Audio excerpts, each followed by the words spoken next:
Sa laban ng Menge at Wrongly, ikaw ang laging lamang. Hindi ganang mahalaga ang pagsali ko sa'yo. Paano hindi mahalaga? Itinapon ka ng Wrongly. Kung matutulungan mo kong agawin ang proyekto ng Wrongly, ibig sabihin, ginamit ko ang sarili nilang kutsilyo para saksakin ang puso nila. Para sa akin, napakalaki ng kahulugan yan. Kaya, ginagawa mo na akong kasangkapan. Galit ka ba? Gusto mo kong ipalaban sa dati kong kumpanya? Kung ganon, kailangan kong suruin kung may kakaya si Mr. He na ipagtanggol ako. Kung mag-isa, syempre hindi ko mangangahas. Pero kung handa si Director Win na maging strategist ko, kung tutulungan mo ko magplano, handa ako sumugal ng todo. Sabihin mo ng diretso kung ano gusto mong sabihin. May inilabas na VR game ang IUA technology. Kaya gusto mo kong mawag nito. Interesado rin dito si Jiang Xingyan. Kapag nakuha ito ng Wrongly, tsak na si Yaman ang mamamahala. In advance, sana maging maayos ang ating pagtutulungan.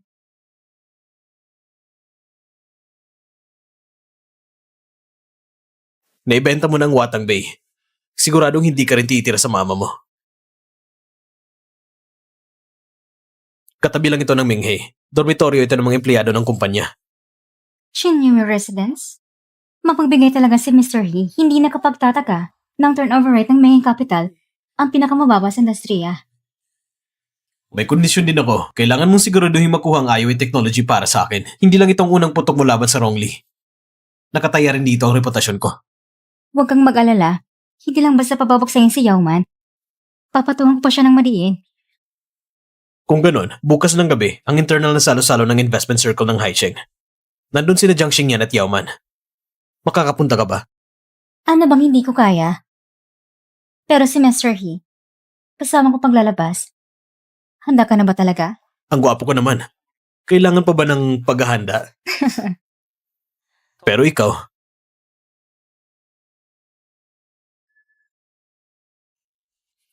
ayusin mong itsura mo ng maganda bukas. Huwag mo ko ipahiya. Ang ganda ko naman, bakit kita mapapahiya? Susunduin kita bukas ng hapon.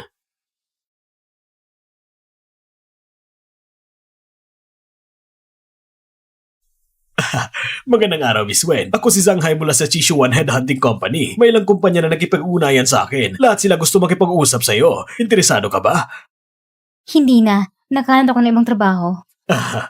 Pwede mo bang sabihin kung saang kumpanya yon? Pakiusap, Mr. Zhang. Iparating mo na lang. Gusto nilang lumuya ako sa investment circle. Kung hindi pwede sa pwersa, subukan sa lambing. Pero si Wenruan, tikas na matigas ang ulo. Gusto mo lang malinaw na tubig. Paalis na ako.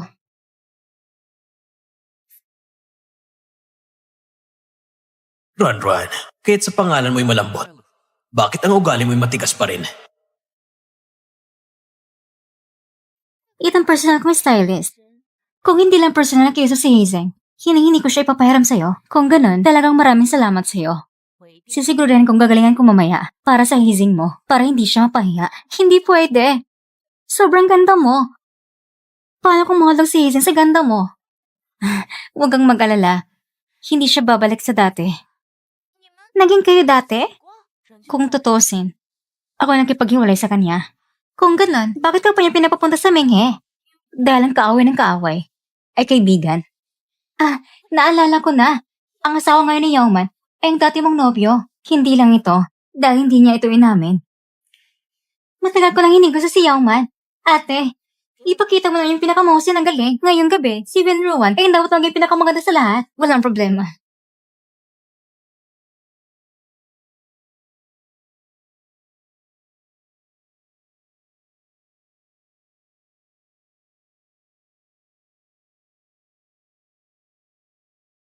Hezeng, ano na?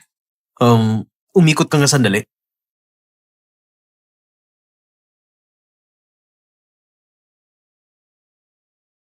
Hezeng, sobrang mahal nito. Hindi ko pwedeng tanggapin.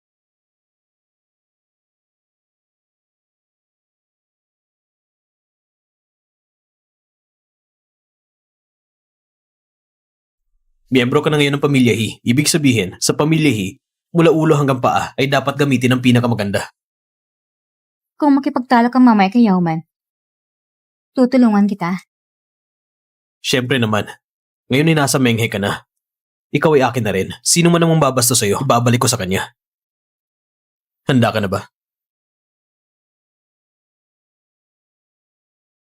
Maligayang bata sa Binibini Yao at Director Zhang. Maligayang bagong kasal. Ngunit si Hizeng hanggang ngayon ay wala pa rin. Siguro natakot siyang dumating. At si Wenruan, hindi rin alam kung nasaan. Matagal niya pinapagalit ang Rong Li. Sino pa sa Haisheng ang magtatangkang tumulong sa kanya? Dahil kinuha niya ang pera ng pamilya Yao, natural lang na lumayo siya. Mga ginot ginang, ngayong gabi isang ingranding pagtitipon ng Haisheng Investment Circle. Huwag nating hayaan ang kaunting gulo sa loob ng Rong Li ay makaka-epekto sa kasiyahan ng lahat. Cheers! Cheers! Oh, ang saya naman dito. Sino nagsabi na tutako si Hizeng? Bakit siya nandito? At sino bang babaeng kasama niya? Si Wenruan? Ikaw nag-imbita sa kanya?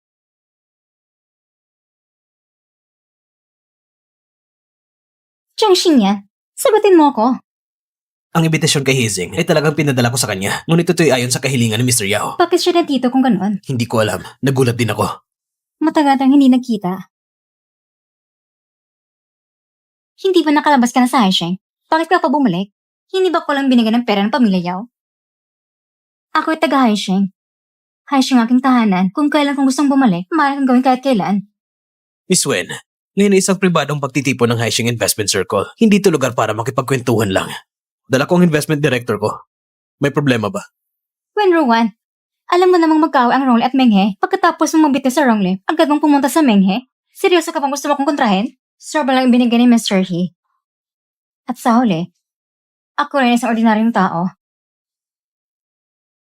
Wenruan, ang kwintas mo na ito ay parang bilhin ni Shen Yifan sa auction ng ilang milyong halaga. Kung tamang alala ko, parang kasal na siya, hindi ba? Ngunit binigyan ka pa rin niya ng ganitong mamahaling regalo. Talaga namang marunong ka makisunod sa mga lalaki.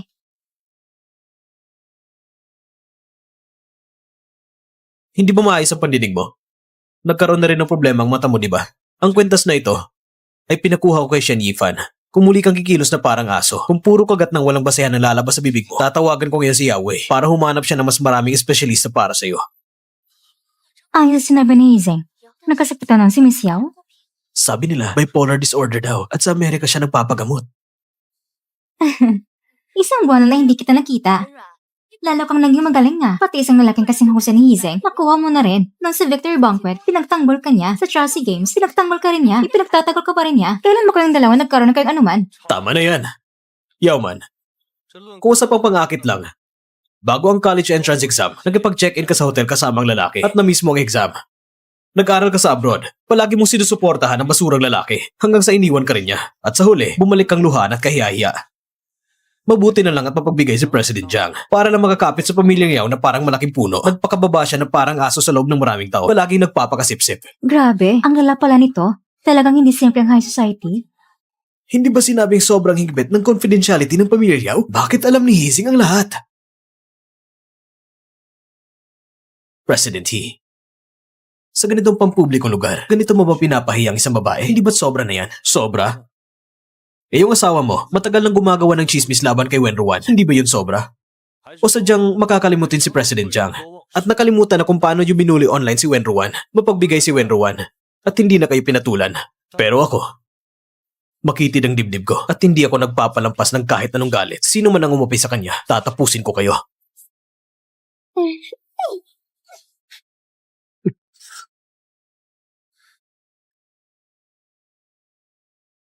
Hizeng, kahit ang papa ko, hindi ako pinagsasalita ng masama. Sino ka ba para po sabihan ako? Ikaw na uli lang hindi mo na ng ama't ina. Huwag lang isipin na dahil may dugo ka ng pamilya Yao, may karapatan ka lang kausapin ako ng ganyan. Ano? Si Hizeng pala ay isang illegitimate child ni Charmin Yao? Kaya pala ang Rongli, kahit hindi kasundo ang Minghe, hindi rin ito ina-acquire. Lumabas na iisang pamilya pa lang negosyo. Kahit pa nga si Madam yon ang mama mo, nang ipinanganak ka niya, kabit lang siya. Nang isinilang ka, habang boy ka pa rin isang illegitimate child. Isang taong hindi malang makapasok sa pinto ng pamilya Yao. May karapatan ka bang kausapin ako ngayon? Yung Xing yan, bitawan mo ako. Alam ko na sa puso mo pa rin si Wenruan. Bitawan mo ako.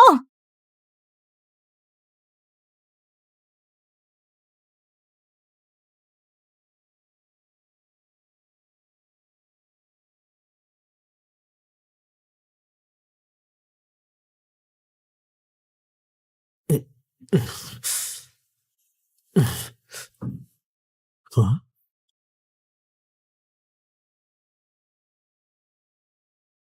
Hizeng, kanina, nang sinaktan ako ni Yauman, bakit mo ko ipinagtanggol?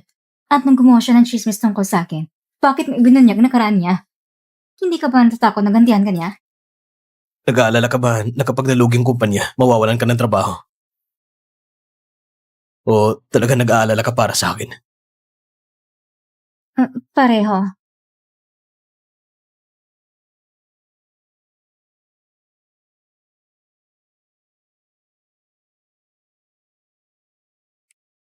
Huwag ka mag-alala. Matagal kitang hinihintay na makapasok sa Minghe. Hindi kita hahayaang mawalan ng trabaho. President He! Binilan na kita ng Band-Aid! Lalabas muna ako para magpahangin.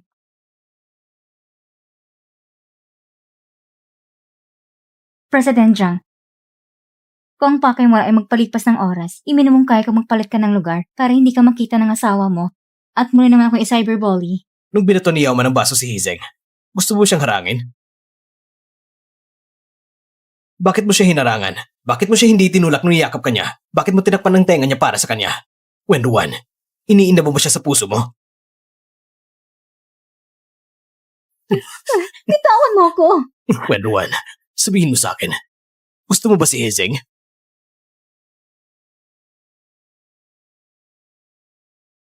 Ang pribado ng tanong na ito, saan ang karapatan mo kung tinatanong?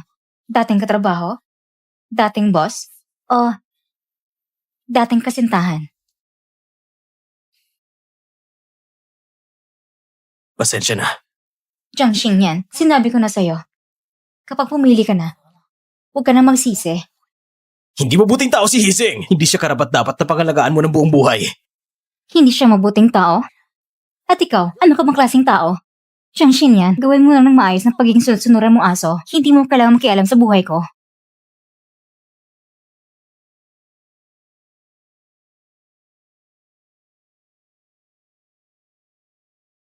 Sana marinig kitang sabihin gusto mo ako. Kahit pa para lang inisin si Jiang Xingyan.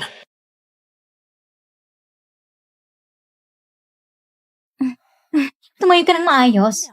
Likod ang may sugat, hindi ang paa mo.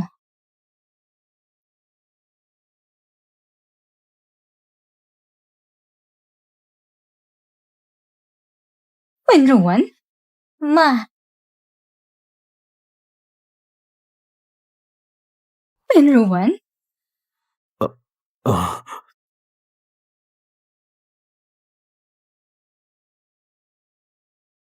Ito si Hizeng, ang boss ko. Ikaw nga yung dati, na batang lalaking maga nakipaglandian kay Wenruan, hindi ba? oo. Tita, talagang matalas pa rin ang alaala ninyo. Bakit hindi ka pa rin tumitigil? Bakit kinugulo mo pa siya? Kami ngayon ay empleyado at boss ang relasyon. Nasugat ang likod niya, kaya hinatid ko lang siya pa uwi. Ganun lang kasimple. Ikaw, lumayo ka sa kanya. Director, nandito na po ako. Mukhang hindi ka pa rin pinapatawad ng mama mo. Noon, ako naging rebel at gusto makipagrelasyon ng maaga. Pero palaging iniisip ng mama ko na ikaw ang umakit at naglayo sa akin. Noon pa man, akong talaga napagbintangan. Bakit mo palim na binago ang pinili mong kurso? Dahil hindi naman talaga kita gusto. Ginamit ang kita nung kasama kita para takasan ng mama ko. Kung ganun, pwede mo naman akong gamitin palagi. Hindi na kailangan. Wenruan, dahil ginamit mo na ako noon, ngayon, nakikiusap ako sa'yo. Pwede mo ba akong gamitin muli kahit isang beses lang?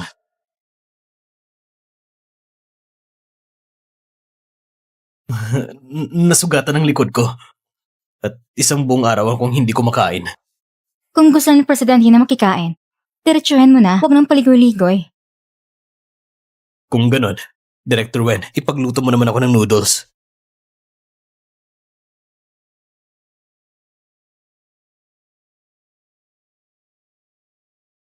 Parang sumakit ulit ang likod ko. May gamot ba kayo sa bahay? Sa bahay ko? Sapat na bang kakatingin mo sa harap? Hindi ba sa likod ng sugat mo? Humarap ka sa kabila. Oh, sige.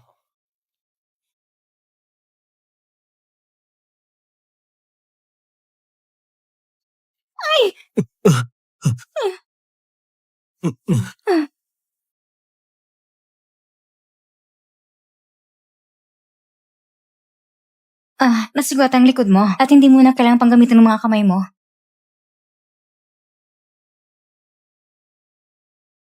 Kung ganyan ka, pakiramdam ko yung minumoleste mo ako. Kung sakali na minumoleste talaga kita.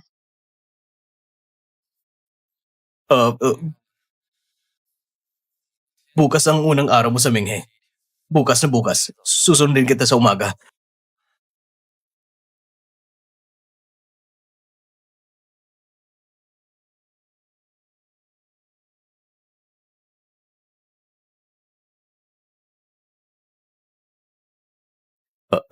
Magandang umaga. Magandang umaga. President He, magandang usap mo ngayon na. Kahapon, nasugatan ng likod ko. Kaya medyo binuksan ko ang polo ko. Pero huwag kang mag-alala, hindi kita gagawa ng kung ano man. Alam ko, natakot lang ako. Kung ano gusto kong gawin sa'yo. Tara na. Umalis na si Shenwei. Walang napupulang posisyon niya. Ngayon tingnan mo, parang hinihintay na si Wenruan. Huwag mong sabihin yan. Ayon sa patakaran ng kumpanya, ang director ay dapat internal hire. Sa tingin ko, si Deputy Director Zhu ang tunay na karapat-dapat na bagong director ng Fifth Department. Ayon sa patakaran, ganun nga. Pero si Wenruan, taong sumusunod ba siya sa patakaran? Ha?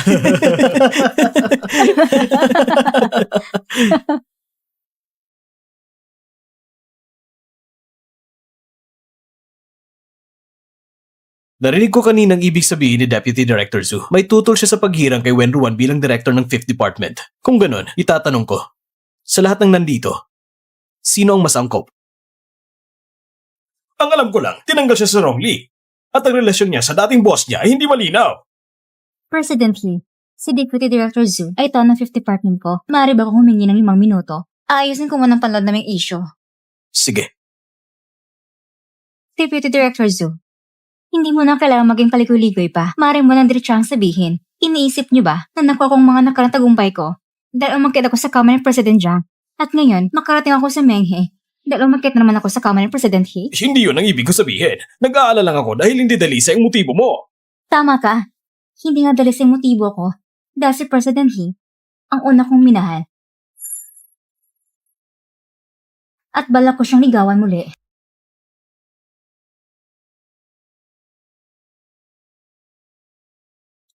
Noon, napagkamalan kong pag-ibig ang utang na loob ko kay Jiang Shengyan. Pero minahal ko palagi ay si President He.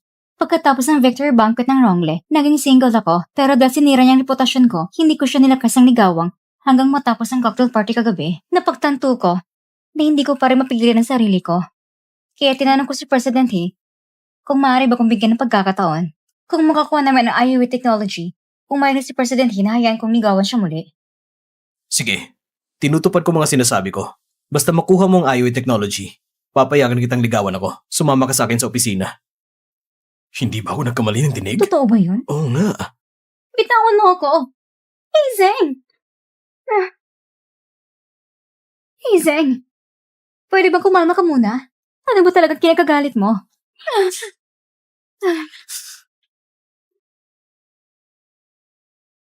Hey, Zeng!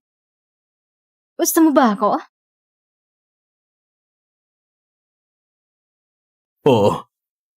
Gusto kita. Kaya ayoko makita na sinisiraan ka ng iba. At lalong ayokong para lang patahimikin ng mga tao sa kumpanya. Ay ibababa mo ang sarili mo. At sabihin mong ikaw manliligaw sa akin. Wala akong pakialam. Wala kang pakialam. Pinapunta kita dito sa Menghe. Hindi para magtiis ka ng pang-aapi. Nasaan ang pulang tali mo? Matagal ko na yung sinusot kaya niligpit ko muna. Hey, Zeng, hindi malinis ang puso mo. Hindi ako nakipagrelasyon sa lalaking mga katulad mo. Nakalimutan mo na ba na ikaw nagbigay sa akin ng pulang taling ito kasama ang lihim ng paghingi ng tawad? Ako ang nagbigay sa'yo? Ang liham na yon, ako mismo nagpadala sa'yo. Bakit hindi ko maalala may pulang tali? Pero noon, sa katawan mo mismo, lubos ako interesado. Kaya kung hindi ka tutol, bago bumalik ang white moonlight mo para hanakin ka, subukating makasama na walang emosyon. Anong ibig mong sabihin? Gusto mo lang ba akong katabi sa kama pero ayaw mo makipagrelasyon sa akin?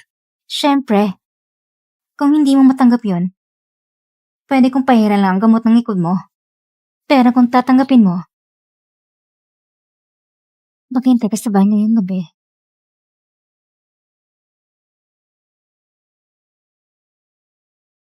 Si Hezing ang una mong minahal. Wenruan. Talagang magaling ka. Ang galing mo magtago. Akala ko akong una mong minahal. Pareho lang tayo. Magaling ka rin, Mr. Jiang. Kala ko rin, akong una mong minahal. Napagkamalan mong pag-ibig ang utang na loob mo sa akin. Wenruan, hindi mo naman talaga yung nararamdaman, di ba? Siyempre, totoong sinasabi ko. Ano? Ikaw lang pwede may kakayahan? Bawal ako? Wenruan, ako nagturo sa'yo mula umpisa. Hindi mo ako maluloko. Ginagawa mo ito dahil tinutulungan ka ni Hezing. Gusto mo lang siyang ipagtanggol. Pero hindi ka dapat madamay. Walang mabuting tao sa pamilya Yao. Hindi rin exception si Hezing. Mr. Jiang, hindi ba kalahati ka rin tagayaw? Bakit sa panginsulto mo, pati sarili mo nadamay? Bakit parang nasaktan ka nang magitin ko si Hezing? Talaga bang iniisip mong mabuting tao siya? Ang proyektong Chowse na panitigil mo, ibinenta niya sa'yo na mataas na presyo. Nung ako nang gusto magbenta ng Chowse, sabi mong taliwas yun sa hangarin mo. Ngayon na siya nagbebenta, paano mo naman natitiis?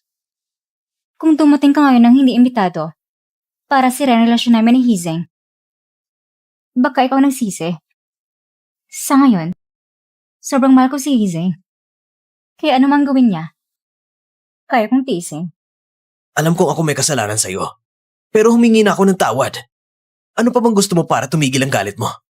Ang gusto ko, hindi mo kayang ibigay. Anong gusto mo? Gusto kong makipagtulog kay Hezing. Hindi kayo magkatulad, kaya hindi mo ako matutulungan.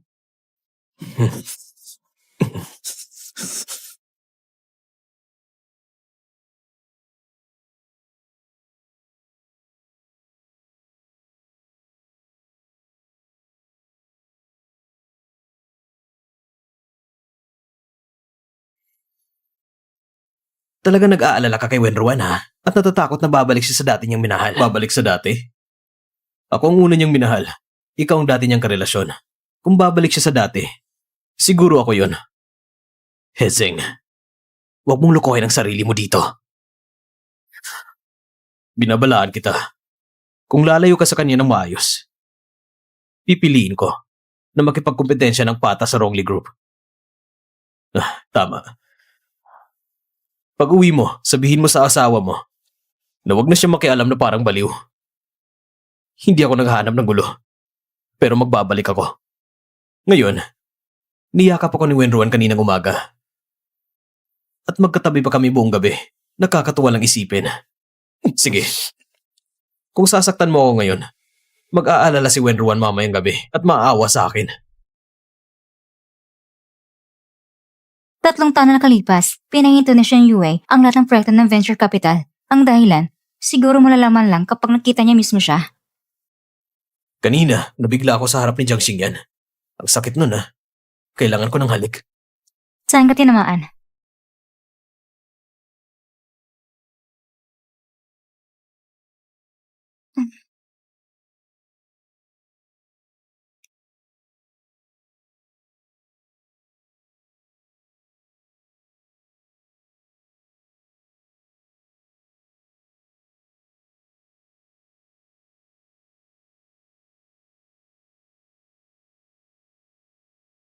Xinyan, sabi ko na nga, si Wenruan ay hindi mapakali. Nasa labas pa siya at niyakap ang ibang lalaki.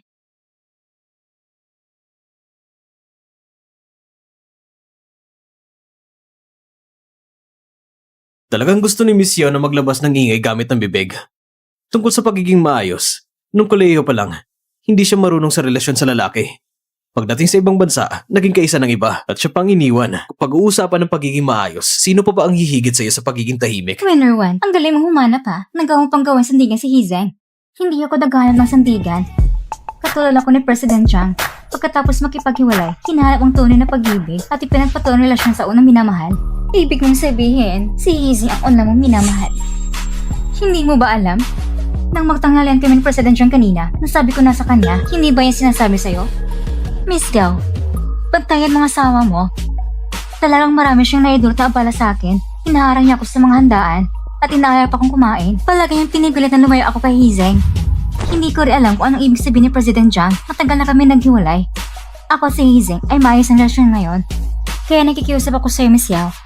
Pakibantayan mo mabuti ang asawa mo. Malapit ang oras. Tara na.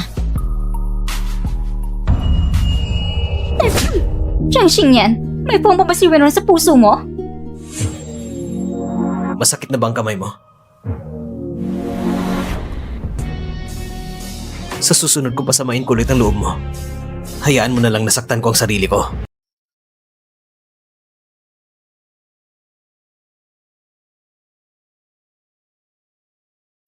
Pupunta ko sa Rongsheng. Sa universidad niyo ni Jiangxing yan? Sigurado ka bang pupunta ka para hanapin siya? Wala si Jiangxing Yu sa kumpanya. Nasa Rongsheng siya. Paano mo nalaman? Noong anniversary ng paralan, 2 taon na nakalipas, bumalik kami ni Jiangxing sa aming alma mater. Noon, tumalik kami sa isang homestay. Ang may-ari ng homestay ay si Jiangxing Yu Wei. Hindi binanggit ni Yongman ang tungkol sa kontrata kanina. Ibig sabihin, wala talaga si Jiangxing Yu sa kumpanya. Kapag nalaman to ni Jiangxing yan, siya napupunta siya raw magdamag. Ano naman bang problema mo? Naaalala mo pa ang homestay na tinuluan niyo 2 taon nang nakalipas? Basta may kinalaman kay Jiangxing yan, sobrang linaw ng alaala mo. 3 taon na tayong magkasama. Kaya magagandang alaala tayo. Hindi ba normal lang yon? 3 taon lang naman. Malakas pang katawan ko.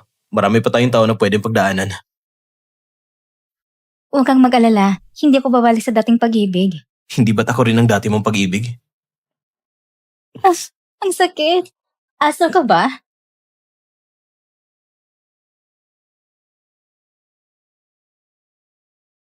Tikman mo to. Yung sinakyan mong flight, hindi masarap ang pagkain sa eroplano. May oras pa ngayon. Tikman mo to. Paano mo nalaman? Nakapunta ka na roon? May kaibigan ako nagsabi. Yung kaibigan mo, ikaw yun, hindi ba? Imposible yan.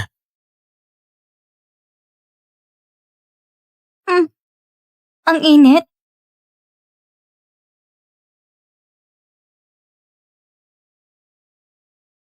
Mainit pa ba ngayon? Alas 9 yung flight ko. Baka hindi ako makaabot. Huwag, baka mali talaga ako. Pumunta siya sa Rongsheng. Opo, si Hezeng ang naghatid sa airport. Mukhang sila ay nagsasama na sa isang bahay. Mali ba ang paningin ko?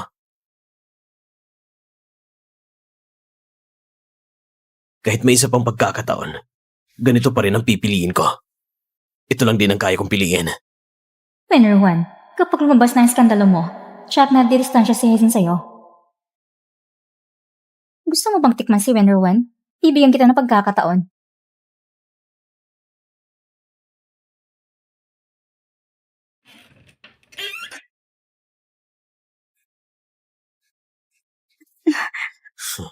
Director Zhu, huwag mo sabihin di at tinanggal kita sa trabaho. Masama ang loob mo, kaya gusto kong samantala habang walang tao. Sasabihin ko na ang totoo.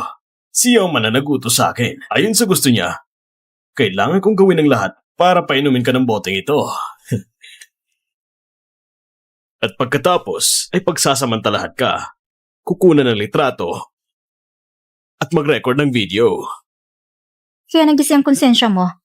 At balak mo kong palampasin? Ikaw ang babae ni President He. Kung pinilit kita, paano niyo ko palalampasin? May problemang pabango mo. Pero kung ikaw ang kusang lalapit, hindi mo na ako masisisi. Ha? Pinapayuhan kita. Lumayas ka na ngayon. May oras ka pa. Ayoko mahirapan ka.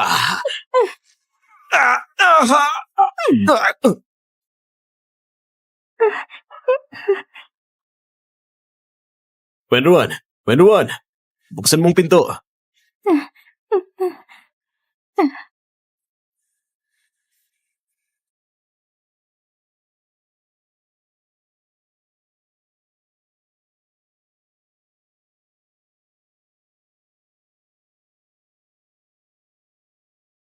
May dumating ba kanina? Mamaya ko na sasabihin sa'yo.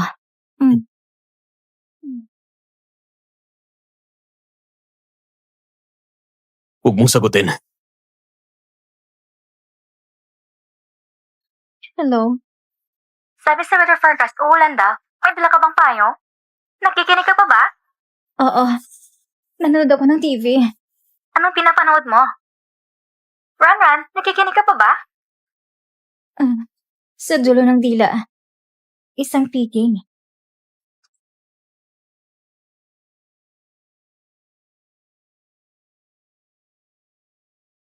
Siyaw mo ba nagutos na lagyan ka ng gamot?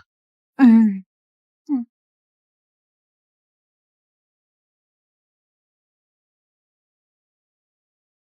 Pabango lang yun. Ang tunay na kakaakit ay ikaw.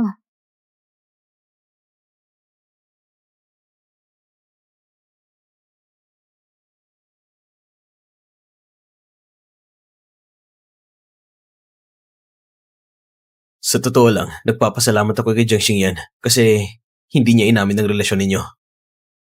Kaya, ang una mong minahal ay ako, ang dati mong nobyo. Ipinagmamalaki mo yan? Siyempre. Mula 16 na taong gulang ako, minahal na kita hanggang ngayon. Palagi ko nasa tabi mo. May pag-asa ba akong maging opisyal? Sa ngayon, wala.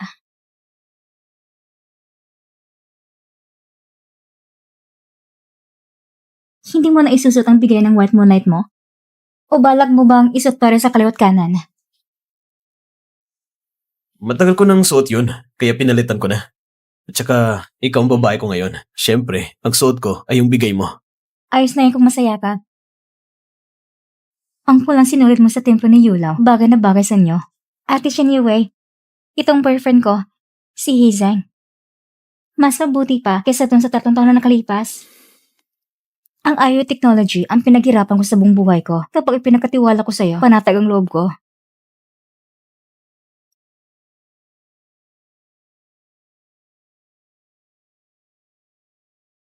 Ano na ba ngayon? Kahit sinong aso pwede na pumasok sa pamilya Yao. Miss Yao, huwag ka munang magalit. Sandali lang, mas may kakagalit ka pa. Ang IOA Technology ay opisyal ng lumagna ng kontrata sa Menghe Group. Imposible! Mukhang hindi pa sinabi ni Jiang Xingyan sa'yo. Parehong kilala ni Jiang Xingyan at Wen Ruan si Xiang Xingwei.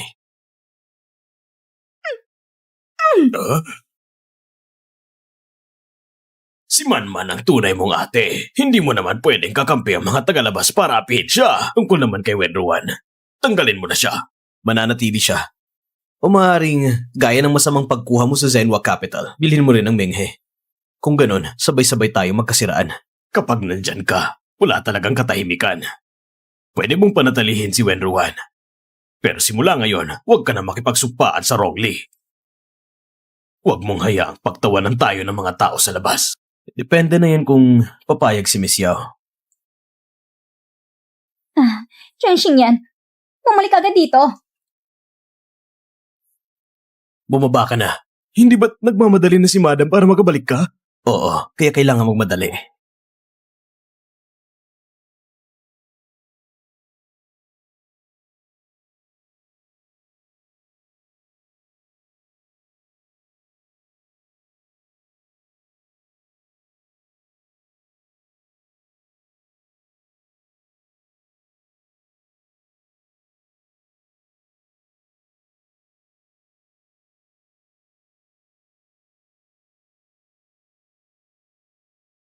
Naaksidente si Jiang Xingyan.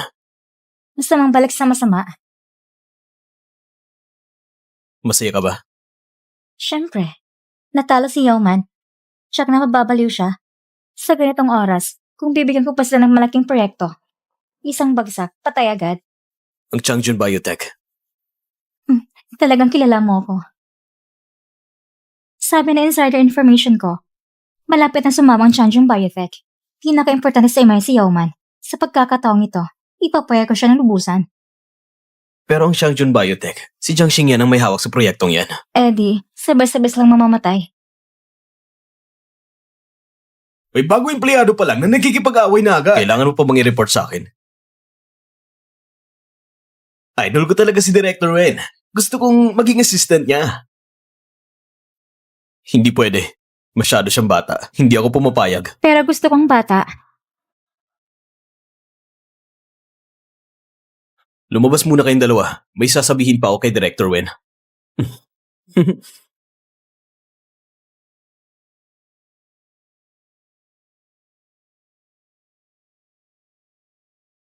Malaki talaga ang gana ni Director Wen. Sa tingin mo ba hindi na ako bata? Kaya hindi ka nabusog? Alam mo ba kung sino siya? Wala akong pakialam kung sino siya. Basta alam ko, hindi siya pwede. Hindi malinis ang intensyon niya sa'yo. Siya ang pinakamayam sa Baisheng, ang batang amo ng Ruan Group. Kahit si Yahweh, kailangan siyang igalang. Datahimik siyang pumasok sa Menghe. Siya kang may pakay siya. Pero pagkakataon ko rin ito, Bakit pakiramdam ko, ikaw talaga ang pakay niya? President He, wala ka bang tiwala sa sarili mo?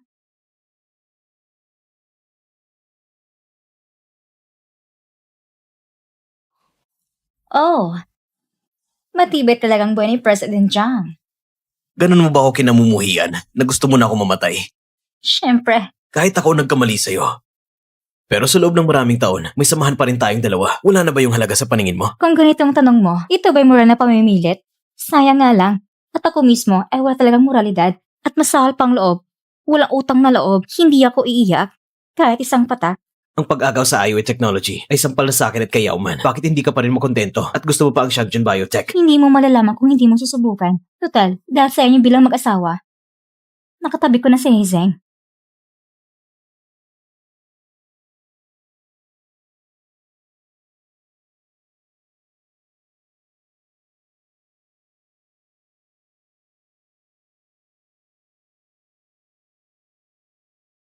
Anong ginagawa mo?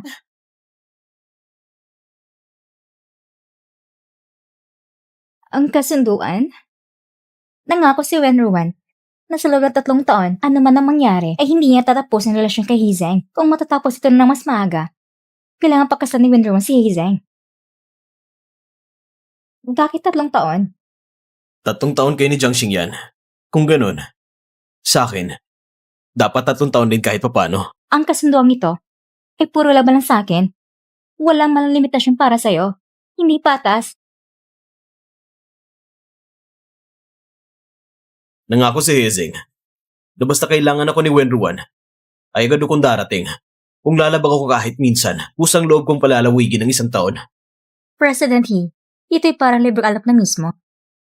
Pero laging kasunduang ito, sigurado kang pipirma ako at hindi magsisisi. Kapag pumirma ka, sisiguraduhin kong hindi ka magsisisi. Masaya ka na?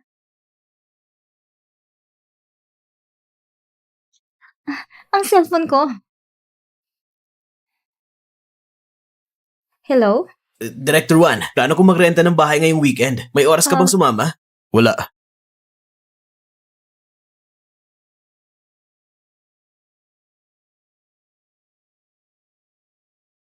Ang ipinasuri ko tungkol kay Wenruan, ano nang resulta?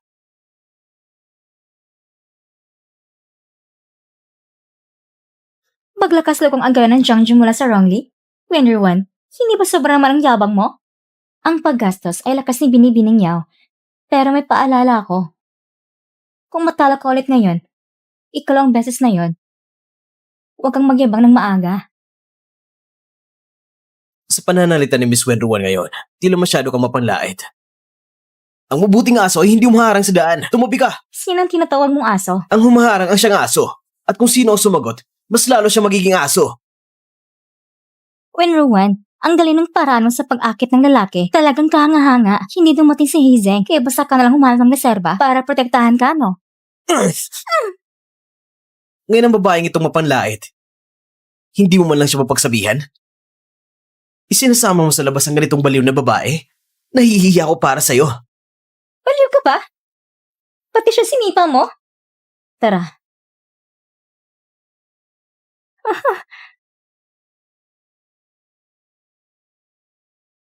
Ano ba yung pagdating? Sa bidding na ito, ang bagong mamumuhunan ay magbebenta ng hindi hihigit sa 7% ng kabuuang shares. Bukod dito, dahil ang Rongli ay unang mamumuna ng Shangchun Biotech, kung makakuha pa sila ng shares sa round na ito, silang magiging pinakamalaking shareholder. Ngayon, magsisimula ng bidding. 6 na bilyon. Director Wen, yan ang pinakamataas nating kaya. May magdaragdag pa ba? 8 bilyon. 8 bilyon. Ganito kataas ang presyo? Mukhang desidido talaga ang Rongli. Hindi kayang tapatan ng Ming, ha? May mataas pa bang alok? 8 bilyon, unang tawag. 8 bilyon, ikalawang tawag. Sold! Binabati namin ang Rolex sa pagkapanalo ng Shangjiang Biotech.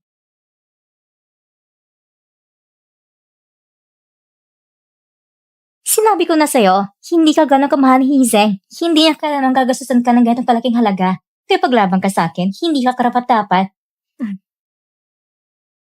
Kung ganun, binabati kita.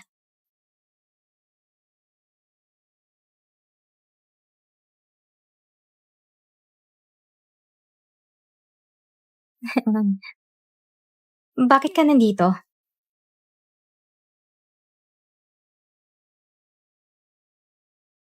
Kumusta?